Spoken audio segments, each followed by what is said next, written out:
Start हुआ था, chapter का नाम है effect of electric current, effect of electric current. आज मैं हीटिंग इफेक्ट कंप्लीट कर दूंगा, ठीक है। इस पर हम मैग्नेटिक इफेक्ट पढ़ेंगे। तो इफेक्ट ऑफ इलेक्ट्रिक करंट में मैंने बहुत सारे इफेक्ट बताए थे, जैसे कि आपने पढ़ा होगा chemical effect, heating effect, magnetic effect, etcetera etcetera. तो उसमें से हम पढ़ना चाह रहे हैं हीटिंग इफेक्ट। क्या? Heating effect.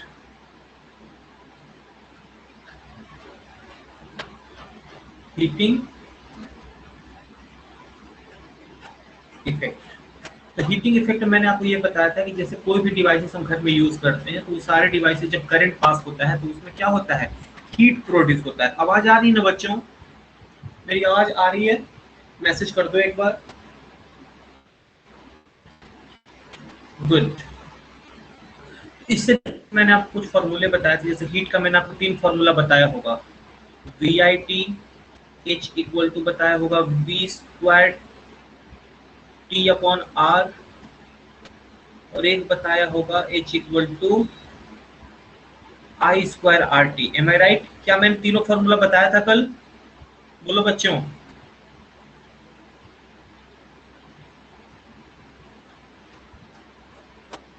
यस। इसे एक कंक्लूजन पे पहुंचते हैं, टॉपिक है पढ़ना, ये टॉपिक आज बता देता हूं। Joule's law of heating.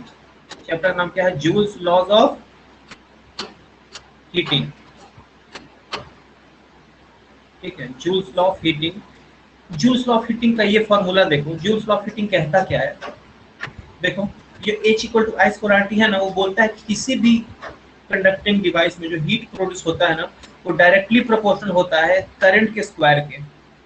फिर जो H होता है वो डायरेक्टली प्रोपोर्शनल होता है रेसिस्टेंस के, और H जो है वो डायरेक्टली प्रोपोर्शनल होता है टाइम, जितनी देर तक उस डिवाइस को ऑपरेट किया गया है। तीनों के प्रोपोर्शनल होता है। जब तीनों को कंबाइंड किया गया तो फॉर्मूला बना था H proportional to I square R T. हाँ या ना? इसी H प्रोपोर्शनल और प्रोपोर्शनल हटाकर एक कांस्टेंट लेते हैं, उस कांस्टेंट की बात अलग है, बट नॉर्मली जो H equal to I square R T है ना, इसे कहते हैं Joule's law of heating. Got it? Tell me, message करो। गॉट इट बच्चों? यहाँ तक किसी को कोई प्रॉब्लम नहीं? कल हम लोग साथ कुछ न्यूमेरिकल भी किए थे, है ना बच्चों? क्या भी किया था? यस। ओके, मैं आपके सामने बुक निकाल रहा हूँ, बता देना कौन सा न्यूमेरिकल आपने कल किया था, है ना? बाकी के सारे कर लो, उसके अलावा जो है so wait sorry. Heating effect of current तो चल रहा था। इसमें बहुत सारे डिवाइसेस है, जैसे बल्ब के अंदर जो लगे होते हैं, ये कॉइल देखो इस तरह के लगे होते हैं। हीटर, ये इलेक्ट्रिक हीटर आपने देखा है? ये सच बताना, ये हीटर आपने देखा है कि नहीं? लेफ्ट साइड वाला नहीं देखे होगे? देखे हो? वाओ, इसलिए यूज नहीं करती इसका। अब तो बिल्कुल नहीं देखे होगे। ये गांव में जरूर यूज करते हैं, शहरों में नहीं करते। कारण पता है क्या है? इससे बिल बहुत ज्यादा आता है, इलेक्ट्रिसिटी बिल। तो शहर में तो हम यूज कर नहीं सकते, इलेक्ट्रिसिटी महंगा है। गांव में, कई गांव में अभी तक मीटर भी नहीं लगा होता है, गांव में फ्री में लोग इलेक्ट्रिसिटी यूज करते हैं। तो वहां पर लोग इस हीटर का यूज करते हैं, इसके ऊपर रख के खाना बनाते हैं। बहुत अच्छा होता है ये। हालांकि इसका ये जो कॉइल बीच का है वो टूट जाता है, तो काफी महंगा आता है, 60-70 रुपए का आता है।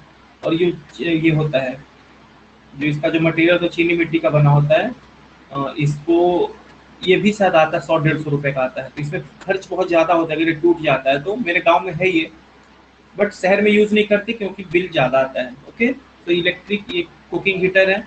और ये है रूम हीटर, ठंड के दिन में यूज करते हैं। ये भी आपने नहीं देखा होगा, क्योंकि आपके यहाँ ठंडी नहीं पड़ती है तो हीटर का यूज क्यों करते होगे, है ना? हमारे तरफ ये काफी यूज होता है क्योंकि हमारे तरफ ठंड बहुत ज्यादा होती है। Got it? ये सारे डिवाइस क्या प्रोड्यूस करते हैं? हीट प्रोड्यूस करते हैं। एक बार इनके बारे में रीड करना। बल्ब के अंदर भी हम जानते हैं, बल्ब के अंदर भी ये फिलामेंट लगे होते हैं, टंगस्टन का बना होता है ये, है ना? अब तो हालांकि इसका भी यूज नहीं करते, लेकिन अब तो एलईडी आ ही गया है। एलईडी बहुत पॉपुलर है। ये पूरा पूरा डिवाइस, एक बार बेटा इसको जरूर सब लोग रीड करना, ठीक है? टोटल डिवाइस जितने भी हम घर में यूज करते हैं इलेक्ट्रिकल डिवाइसेस, सभी हीट प्रोड्यूस करते हैं। तो आपको पूरा समझ में आ जाएगा। आई थिंक एग्जाम्पल 2 मैंने करा दिया था, राइट? बोलो बच्चों। क्या मैंने ये एग्जाम्पल 2 कराया था? यस। अब एग्जाम्पल 1 करो। 1 भी करा दिया था। मुझे लग रहा है मैंने 1 नहीं कराया था, तो आप 1 कर लो।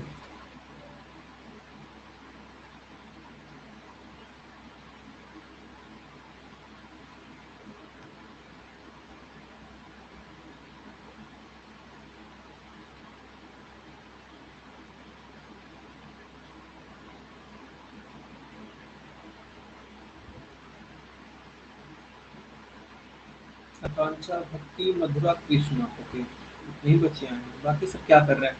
हर्षवर्धन और सारंग ये क्यों नहीं आए? तुलजा भी ज्वाइन नहीं की है। और कौन है? तुलजा ज्वाइन नहीं की है।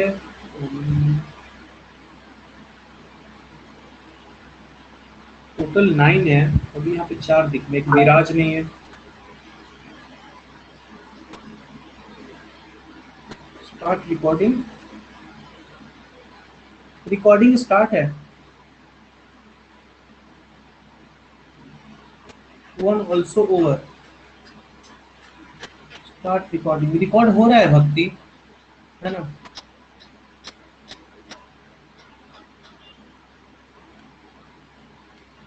1 भी ओवर हो चुका। चलो फिर एग्जांपल नंबर 3 करो, 3 एंड 4।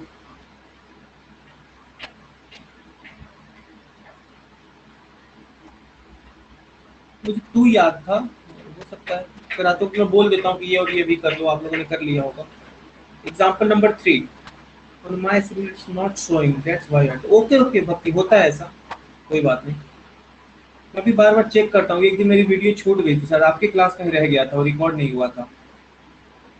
लेकिन अच्छी बात है कि उस दिन सारे बच्चे लगभग आए हुए थे, किसी ने अभी तक मुझे बोला नहीं उस टॉपिक को फिर से कराने के लिए,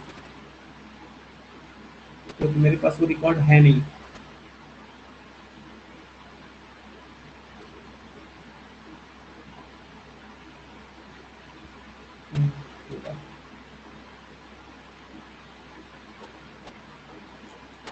एग्जाम्पल 3 बन गया बच्चों?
थर्ड हो गया?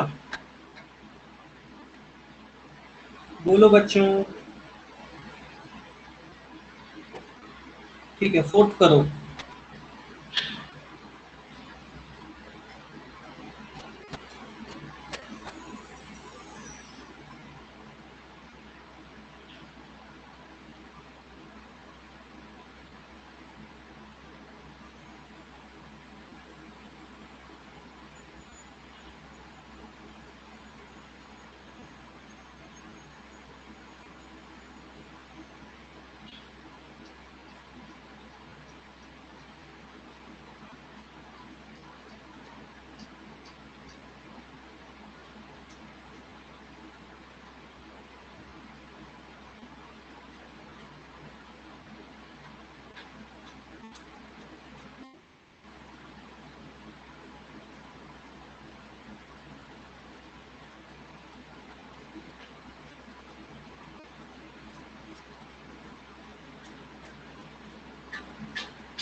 फोर्थ करो, हो गया।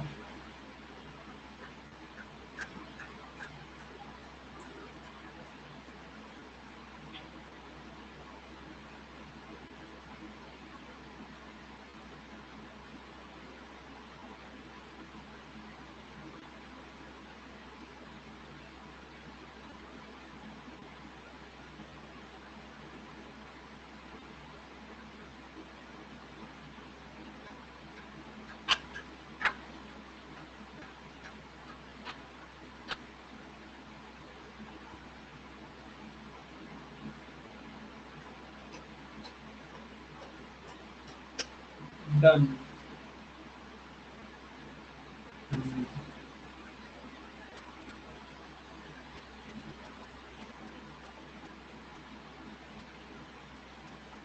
ठीक है।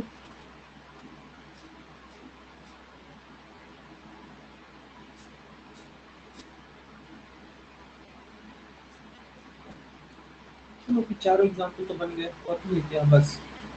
बच्चों एक बार आपके पास बुक है, आप लोग पूरा हीटिंग इफेक्ट ऑफ करंट एक बार रीड कर लो। 5 मिनट का टाइम देता हूँ। किसी भी टॉपिक में कुछ भी डाउट है, किसी भी पैराग्राफ में दिक्कत है, प्लीज पूछ लो। ठीक है, बोलो कि सर यहाँ पे क्या है, मैं समझा दूंगा। इसके बाद हम स्टार्ट करेंगे मैग्नेटिक इफेक्ट। ओके, उसके पहले मैं चाहता हूँ कि हीटिंग इफेक्ट कंप्लीटली आप लोग को समझ में आ जाए। ठीक है, तो 5 मिनट का टाइम है, मैं पॉज ले रहा हूँ। प्लीज आप लोग इस चैप्टर में देख लो, 2-3 पेज का है पूरा हीटिंग इफेक्ट, एक बार सब रीड कर लो। ओके,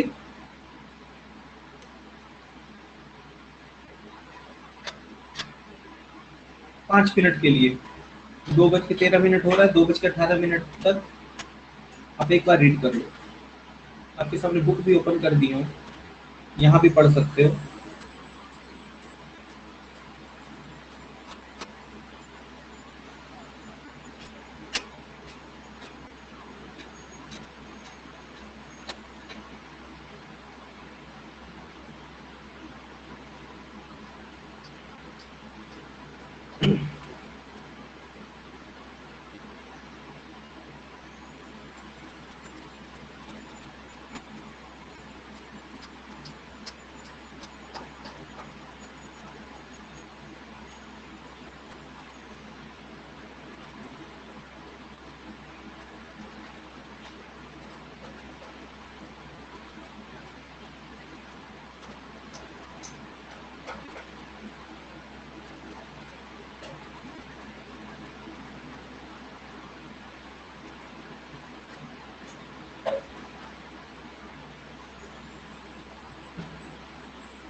देख,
ओके बच्चों, आई थिंक आप लोगों ने पढ़ लिया होगा। टाइम 2 मिनट थोड़ा एक्स्ट्रा चला गया।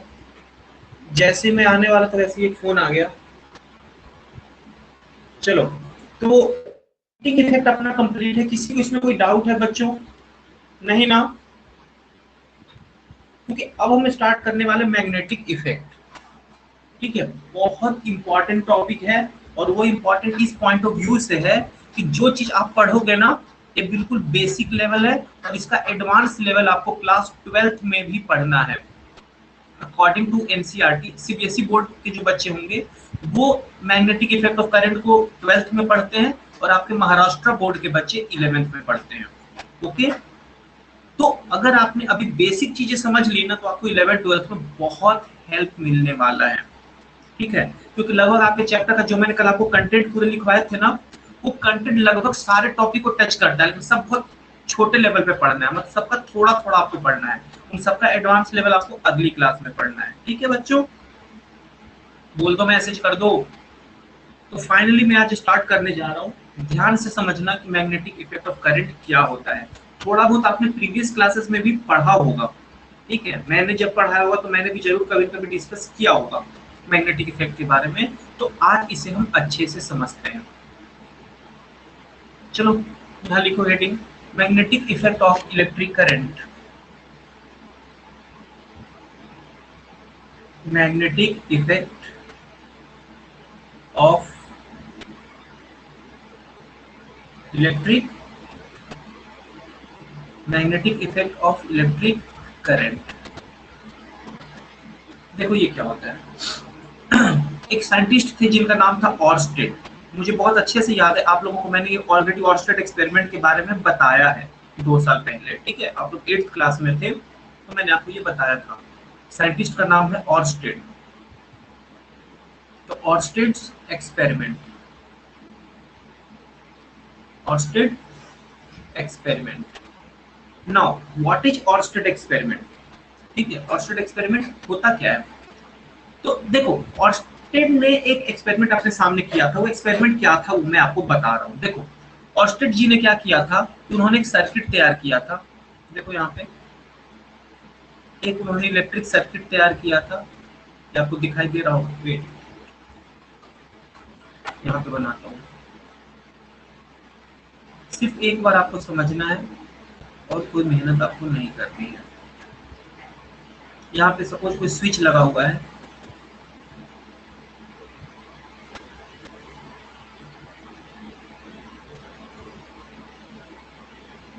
देखो, ऑर्स्टेड जी ने क्या किया कि एक इलेक्ट्रिक सर्किट तैयार किया। ये पॉजिटिव एंड है, नेगेटिव एंड है। जब यहाँ पे स्विच को ऑन किया गया, अगर स्विच को ऑन किया जाएगा तो यहाँ से करंट पास होगा, हाँ या ना? मैसेज करते चलो, यस और नो। एक बार समझोगे जिंदगी भर नहीं भूलोगे। नाउ फिर क्या हुआ कि उनके नजदीक में यहाँ पे रखा हुआ था मैग्नेटिक कंपास। क्या रखा हुआ था? Magnetic compass. उसका ये है, सपोज मान के चलो कि ये है उसका नॉर्थ पोल है। डार्क वाला पार्ट जो है वो नॉर्थ पोल है, ऐसा मान लो। उस वक्त भी ऐसा ही था। ये वाला पार्ट रेड कलर का था, 3D में बनाया जाता है। ये नॉर्थ पोल है, ये क्या है? South pole. This is south, this is north. तो पता क्या हुआ, जब वो करंट पास करा रहे थे, यहाँ पर उन्होंने करंट पास, उनके नजदीक में, वायर के नजदीक में एक मैग्नेटिक कंपास रखा था। इस मैग्नेटिक कंपास में डिफ्लेक्शन हुआ। क्या हुआ? मैग्नेटिक कंपास का जो नॉर्थ पोल है ना, इससे दूर भागने लगा। क्या हुआ? इससे दूर भागने लगा, मतलब इसमें डिफ्लेक्शन हुआ। अब देखो, अगर मैग्नेटिक कंपास में डिफ्लेक्शन हो रहा है, इसका मतलब है कि उसके आसपास में कोई दूसरा मैग्नेट है, हाँ या ना? भाई अगर ये रिपेल हो रहा है, कोई इसको रिपेल कर रहा है, कोई इसको झटका दे रहा है, ये वाइब्रेट कर रहा है, मतलब इसके आसपास में कोई और मैग्नेट है। जबकि आसपास में कोई और मैग्नेट था नहीं। उनको लगा कि हो सकता है कि ये कोइंसिडेंस हो। उसको उन्होंने एक संयोग समझा, और फाइनली उन्होंने क्या किया, करंट के डायरेक्शन को अपोजिट कर दिया। करंट के डायरेक्शन को उन्होंने क्या किया? अपोजिट कर दिया। जब उन्होंने करंट के डायरेक्शन को अपोजिट किया, तब पता है क्या हुआ? देखो, ये पॉजिटिव कर दिया, नेगेटिव। अब करंट कैसे पास हो रहा है? ऐसे। और यहाँ पर भी उन्होंने लगा दिया है, स्विच को ऑन कर दिया, यानी करंट अब ऐसे फ्लो होने लगा। इस सिचुएशन में जब उन्होंने किया, और मैग्नेटिक कंपास ऐसा रखा हुआ था, फिर से वही था सिचुएशन जो आपको दिख रहा है। उस वक्त पता है क्या हुआ था? ये नॉर्थ पोल को अट्रैक्ट करने लगा।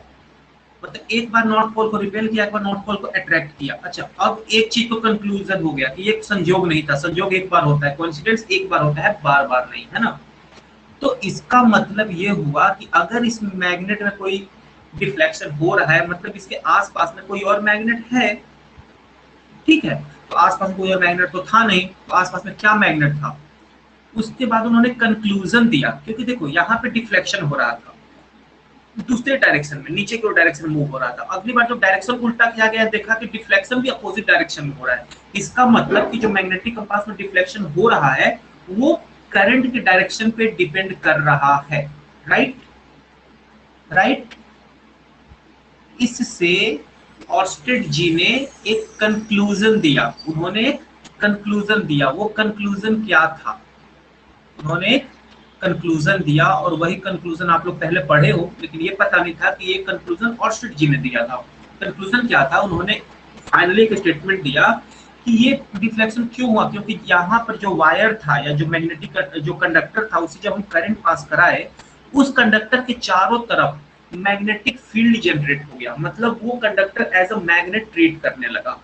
तो ये मैग्नेट और ये मैग्नेट के बीच में अट्रैक्शन या रिपल्सन होने लगा। राइट। तो व्हाट इज कंक्लूजन? ठीक है, तो कंक्लूजन ये था कि एवरी करंट कैरिंग कंडक्टर,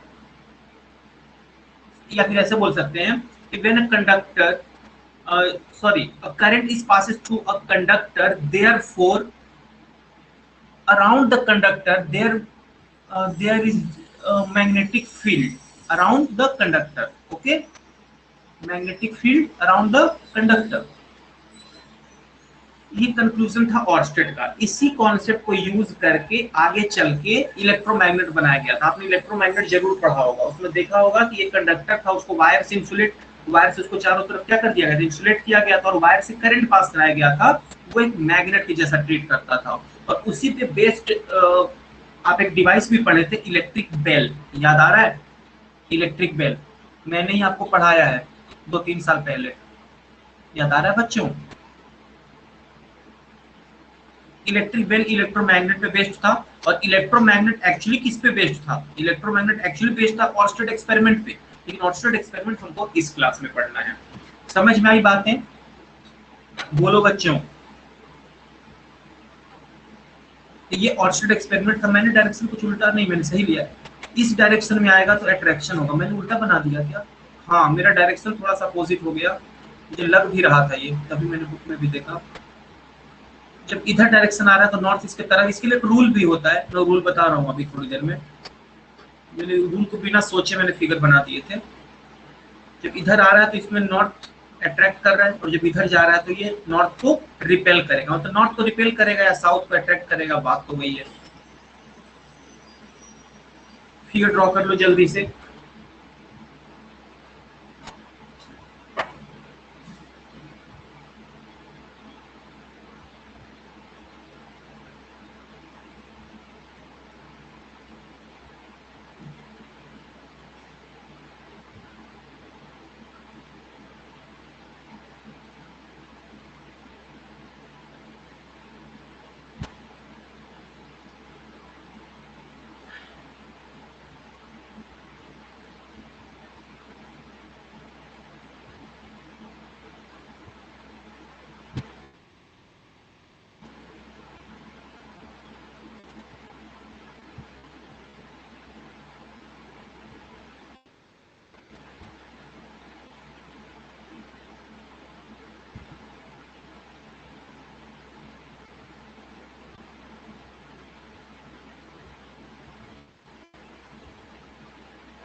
हो गया बच्चों? फिगर ड्रॉ हो गया?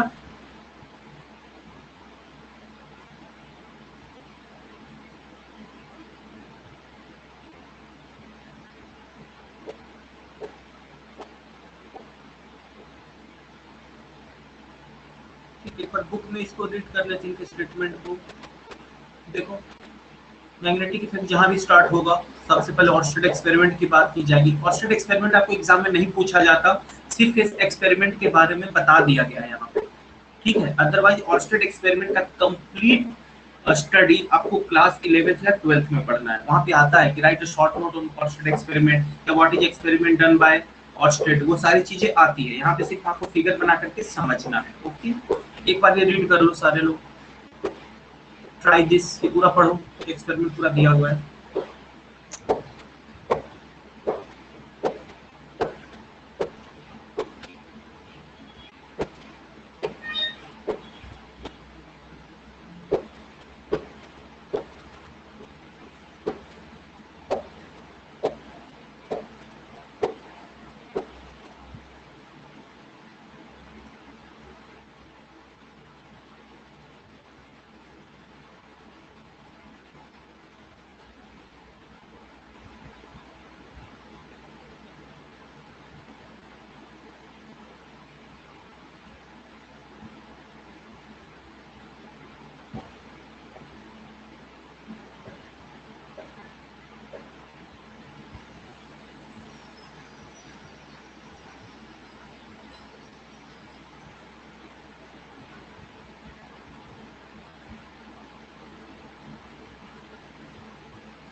यही चल के जो एक्सपेरिमेंट इसने बोला है ना करने के लिए कि इस तरह करके देखो, एक्चुअली वही एक्सपेरिमेंट ऑर्स्टेड जी ने किया था। ओके,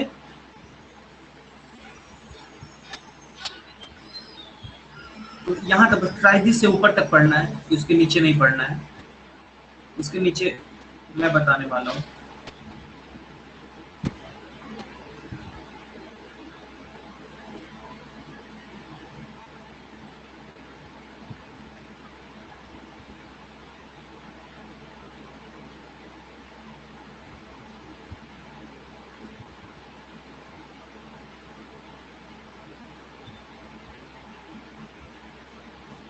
ओके बच्चों, आगे कंटिन्यू करें। इसके बाद में क्या क्या पढ़ाने के लिए बोला था, इस बार टॉपिक क्या था? डॉक्यूमेंट इंडेक्स लिखवाया होगा ना सारे टॉपिक, इसके बाद हम क्या पढ़ाएंगे? ऑर्चर्ड एक्सपेरिमेंट के बाद क्या था, रीड करो, बताओ मुझे, चैट बॉक्स में लिखो अगला टॉपिक में क्या पढ़ाने के लिए बोला था इसके बाद।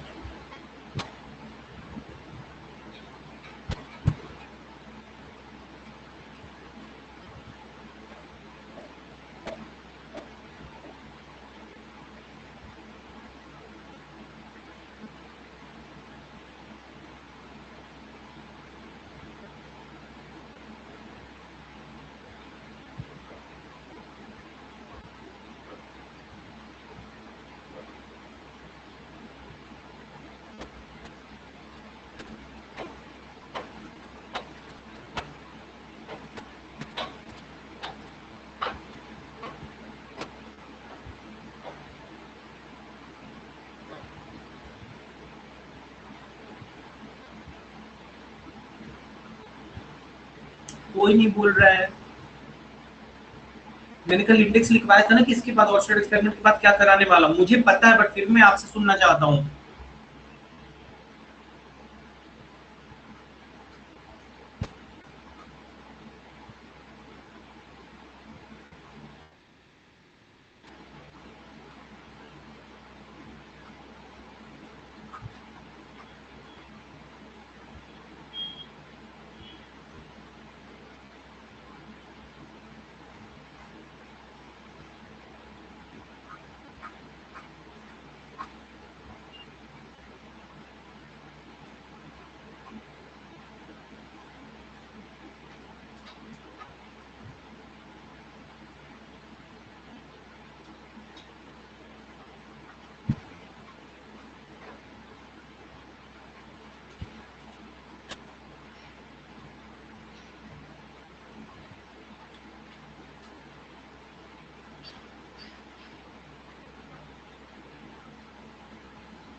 Magnetic field due to straight conductor, अब सही है, दो बच्चों ने लिखा, बाकी सब तो सोचते ही रहते हो। देखो एक्चुअली ये तो हमें पता चल गया, एक कंडक्टर है, कंडक्टर से करंट पास होगा तो उसके चारों तरफ मैग्नेटिक फील्ड प्रोड्यूस होगा। अब अगर कंडक्टर डिफरेंट शेप का है तो उसके चारों तरफ मैग्नेटिक फील्ड कैसा प्रोड्यूस होगा, है ना। तो सबसे पहले हम कंडक्टर के टाइप्स लेते हैं। सबसे पहले हम लेते हैं स्ट्रेट कंडक्टर की मैग्नेटिक फील्ड स्ट्रेट कंडक्टर में कैसे प्रोड्यूस होता है। ठीक है, तो हेडिंग लिखो, magnetic field due to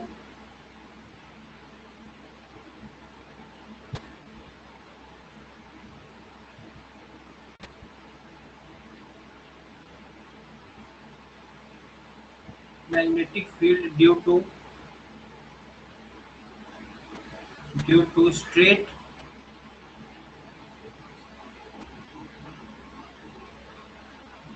magnetic field due to straight conductor, magnetic field due to straight conductor. देखो पहले मैं बता देता हूं कि स्ट्रेट कंडक्टर से मैग्नेटिक फील्ड कैसा प्रोड्यूस होगा। सपोज आपके पास एक स्ट्रेट कंडक्टर ऐसा है जिसमें करंट पास हो रहा है ऐसे अपवर्ड डायरेक्शन में, दिख रहा है सबको, हाँ या ना। तो पता है इसमें मैग्नेटिक फील्ड कैसा प्रोड्यूस होगा, इसके चारों तरफ कॉन्सेंट्रिक सर्कल के फॉर्म में, इसके चारों तरफ 3D डिस्क के फॉर्म में इसके चारों तरफ मैग्नेटिक फील्ड प्रोड्यूस होगा इस तरीके से। आई बात समझ में। नाउ हम बता दें आप लोगों को कि जो मैग्नेटिक फील्ड होता है वो वेक्टर क्वांटिटी होता है। क्या होता है, वेक्टर क्वांटिटी। तो वेक्टर क्वांटिटी क्या होता है कि जिसका एक डायरेक्शन होता है, मतलब इसके चारों तरफ मैग्नेटिक फील्ड प्रोड्यूस तो हो रहा है, देखिए चारों तरफ मैग्नेटिक फील्ड प्रोड्यूस हो रहा है कंडक्टर के अराउंड, लेकिन उसका कोई ना कोई एक फिक्स डायरेक्शन होता है। ठीक है, अब दिमाग में क्वेश्चन आता है कि अगर सर्कुलर फॉर्म में प्रोड्यूस हो रहा है मैग्नेटिक फील्ड, उसका डायरेक्शन क्या होगा, क्लॉकवाइज होगा कि एंटी क्लॉकवाइज होगा, है कि नहीं। देखो वो ऐसा भी हो सकता है, इसे क्या बोलेंगे, एंटी क्लॉकवाइज। से क्या बोलेंगे, क्लॉकवाइज। क्या होगा, क्लॉकवाइज होगा कि एंटी क्लॉकवाइज होगा, बच्चों बताओ।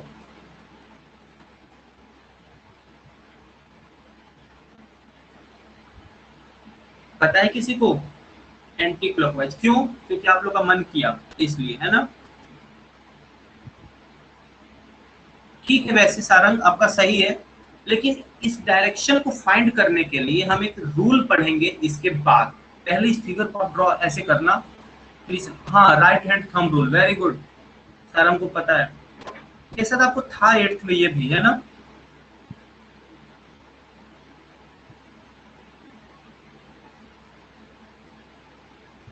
हाँ था, ठीक है ठीक है। चलो फिर तो ये तो समझ में आ ही रहा होगा। तो अगर करंट नीचे की ओर जा रहा है डाउनवर्ड डायरेक्शन में, तो अगर अपवर्ड में जा रहा है तो यहाँ पे करंट, इस पे जो मैग्नेटिक फील्ड प्रोड्यूस होगा वो एंटी क्लॉकवाइज होगा, और जहां पर जो करंट डाउनवर्ड डायरेक्शन में जा रहा है इसमें जो मैग्नेटिक फील्ड प्रोड्यूस होगा वो क्लॉकवाइज होगा। इसमें क्लॉकवाइज, इसमें एंटी क्लॉकवाइज। यहाँ मैग्नेटिक फील्ड क्या होगा, एंटी क्लॉकवाइज, यहाँ पे मैग्नेटिक फील्ड क्लॉकवाइज। फिगर को ड्रॉ करो, इसके बाद हम थोड़ा सा पढ़ लेंगे, फिर कुछ इंपॉर्टेंट पॉइंट इसके लिख लेंगे।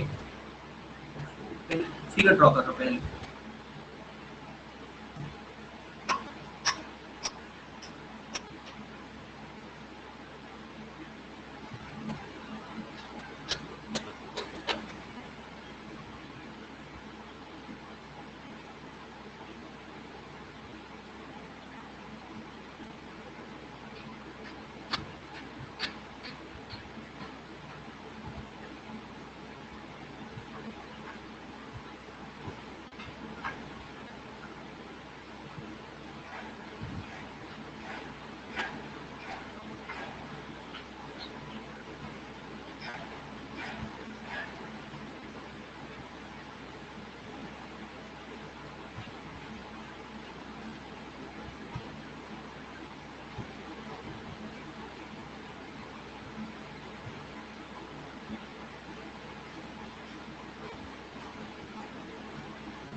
हो गया बच्चों, बन गया।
हो गया बच्चों।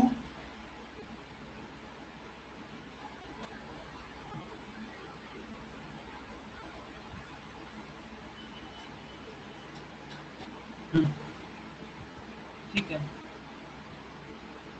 तो ये देखो, तो हाँ, यहाँ पर सिंपल सी बात है, ये पूरा पैराग्राफ आपका दिया हुआ है। इस तरह से आप एक एक्सपेरिमेंट करो, एक कंडक्टर को सेट करो, उस पर देखो कि चारों तरफ किस तरह से मैग्नेटिक फील्ड प्रोड्यूस हो रहा है, किस तरह से प्रोड्यूस नहीं हो रहा है। ठीक है, तो सिंपल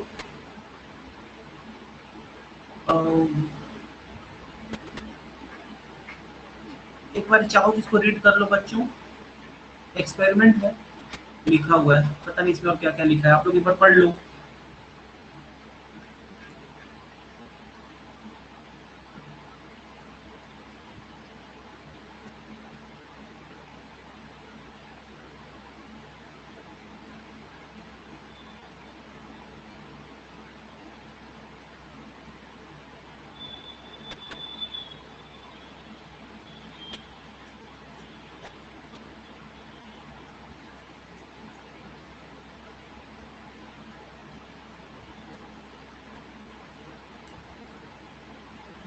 एक्सपेरिमेंट के बारे में लिखा हुआ है, मैंने भी थोड़ा सा देखा, कुछ इसमें समझने लायक है नहीं पॉइंट, जो मैंने बोले पूरे पूरे वही पॉइंट है।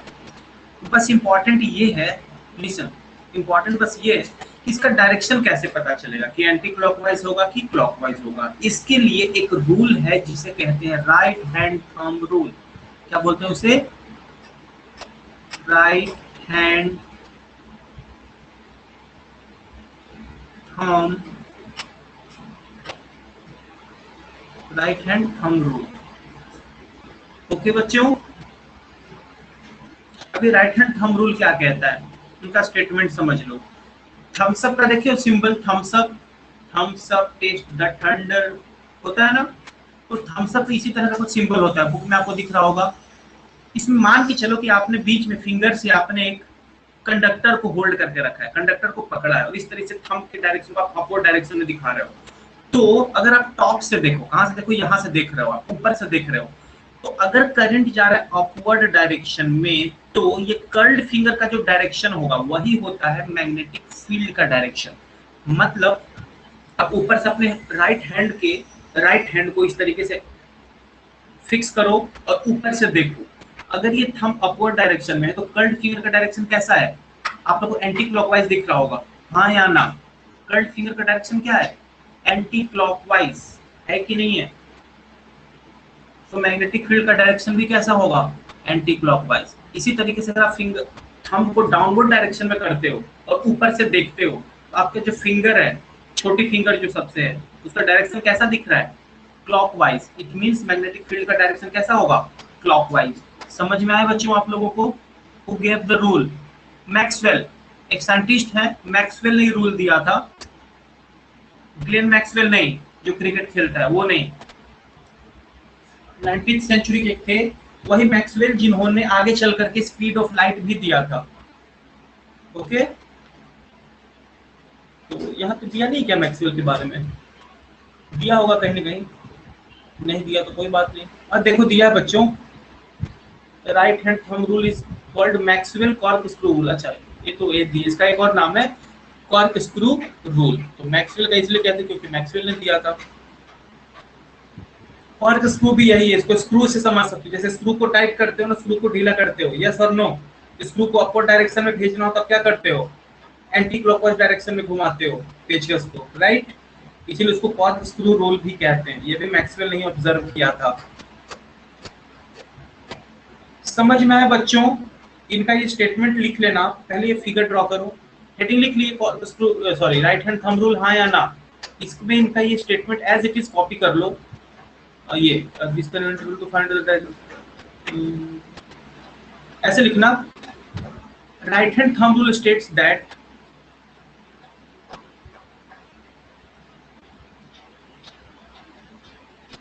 right hand thumb rule states that comma, अब डबल इन्वर्टेड कॉमा में लिखना, डबल इन्वर्टेड कॉमा में लिखना यहां से, इमेजिन दैट, ये दिख रहा है सबको, imagine that you hold, you have held the conductor in your right hand, finger on देखना, बस यहां तक, लास्ट तक, इमेजिन से लेके लास्ट तक ये पूरा स्टेटमेंट लिखो।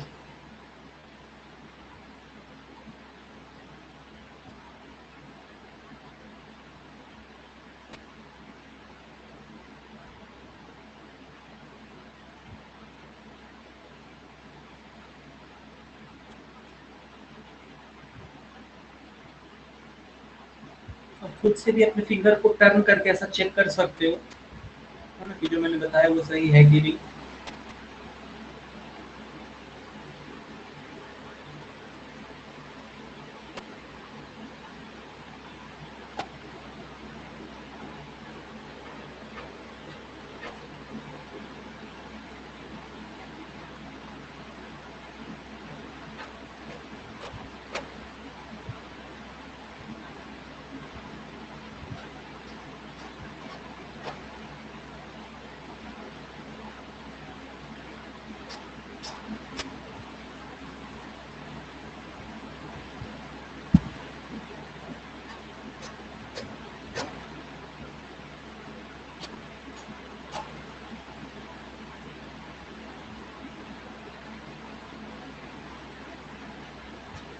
लिख लिए, लिख लो तो मैसेज करते हैं ना, डन।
ओके, हो चुका है।